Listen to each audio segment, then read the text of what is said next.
Puro deliveries at clients daw eh. Simple lang. Pero alam mo na, yun na yun. Yun na yun, kumalat na.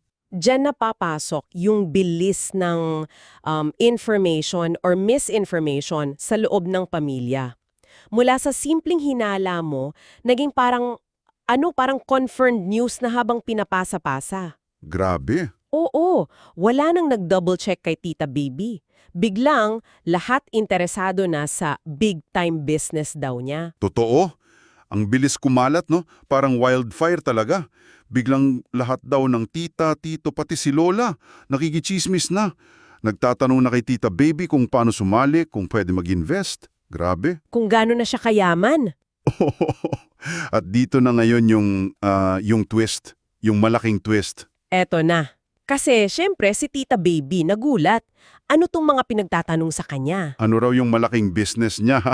Oo, kasi yung sekretong negosyo niya pala, yung pinagkukunan niya ng extra income na kinatutuwa niya, ay yung pagiging dealer lang pala ng Tupperware tsaka Avon sa barangay nila.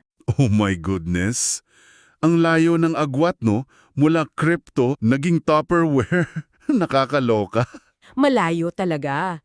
Yung mga clients pala, yung mga suki lang niyang kapitbahay, mga kumari niya. Ah, okay. Yung deliveries, siya mismo naghahatid. Baka nga naka-duster lang habang nagde-deliver eh. Malamang. At yung malaki ang kita, totoo naman siguro para sa kanya. Kasi bilang dagdag kita, malaking bagay na yun sa budget niya, di ba? Oo naman, extra income yun eh.